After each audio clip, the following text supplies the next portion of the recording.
ಮೊನ್ಮೊನ್ನೆ ಸದನದಲ್ಲಿ ಗೃಹಲಕ್ಷ್ಮಿಯರ ಪರವಾಗಿ ಧ್ವನಿ ಎತ್ತಿದ್ರು ಶಾಸಕ ಮಹೇಶ್ ತೆಂಗಿನಕಾಯಿ. ಈಗ ಅವರಿಗೆ ಭವ್ಯ ಸ್ವಾಗತ ಸಿಕ್ಕಿದೆ.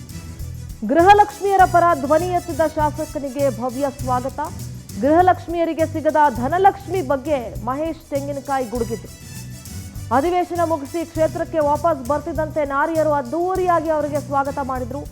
ಆರತಿ ಎತ್ತಿ ಶಾಸಕ ಮಹೇಶ್ ತೆಂಗಿನಕಾಯಿಯನ್ನ ಸ್ವಾಗತಿಸಿದ್ರು ಲಕ್ಷ್ಮಿಯರು. ಹುಬ್ಬಳ್ಳಿಯಲ್ಲಿ ತೆರೆದ ವಾಹನದಲ್ಲಿ ಶಾಸಕ ಮಹೇಶ್ ತೆಂಗಿನಕಾಯಿ ಅವರ ಮೆರವಣಿಗೆ ನಡೀತಾ ಇದೆ.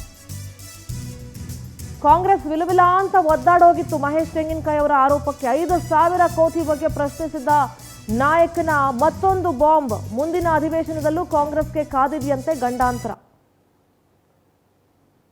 ಕಳೆದ ಅಧಿವೇಶನ ಪ್ರಾರಂಭದಿಂದ ಹಿಡಿದು ಇವತ್ತಿನವರೆಗೂ ಕೂಡ ಬಹಳ ದೊಡ್ಡದಾಗಿರ್ತಕ್ಕಂಥ ಒಂದು ಹಗರಣವನ್ನ ಹೊರಗೆ ತರಲಿಲ್ಲೇ ನಾವು ಯಶಸ್ವಿಯಾಗಿದ್ದೇವೆ. ಸುಮಾರು 5,000 ಕೋಟಿ ರೂಪಾಯಿ ಅಷ್ಟು ಹಣ ಇವತ್ತು ಯಾವ ತಾಯಂದರಿಗೆ ರಾಜ್ಯದ 1,24,00,000 ತಾಯಂದರಿಗೆ ತಲುಪಬೇಕಾಗಿರ್ತಕ್ಕಂಥ ಹಣವನ್ನ ಇವತ್ತು ತಲುಪಿಸಲಾರ್ದನೆ ಸುಳ್ಳು ಹೇಳುವ ಮುಖಾಂತರ ಸದನಕ್ಕೆ ಅಗೌರವ ತಂದಿರ್ತಕ್ಕಂಥವ್ರು ರಾಜ್ಯದ ಜನತೆಯನ್ನ ಕ್ಷಮೆ ಕೇಳಿ ತಪ್ಪೊಪ್ಪಿಗೆಯನ್ನು ಒಪ್ಕೊಂಡಿದ್ದಾರೆ.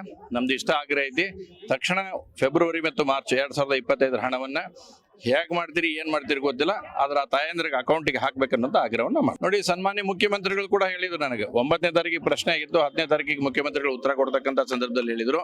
ನಿನ್ನೆನೂ ಕೂಡ ಮೊನ್ನೆ ಬೈರೇಗೌಡ ಅವರು ಸಪ್ಲಿಮೆಂಟರಿ ಬಜೆಟ್ ಅನ್ನು ಮಂಡನೆ ಮಾಡತಕ್ಕಂಥ ಸಂದರ್ಭದಲ್ಲಿ ನಾನು ಹೇಳಿದ್ದೆ 5,000 ಕೋಟಿ ರೂಪಾಯಿ ಇನ್ನೂ ನೀವು ಏನನ್ನೋದು ಕ್ಲಿಯರ್ ಮಾಡ್ತಾ ಇಲ್ಲ ಅಂತಂದೇಳಿ.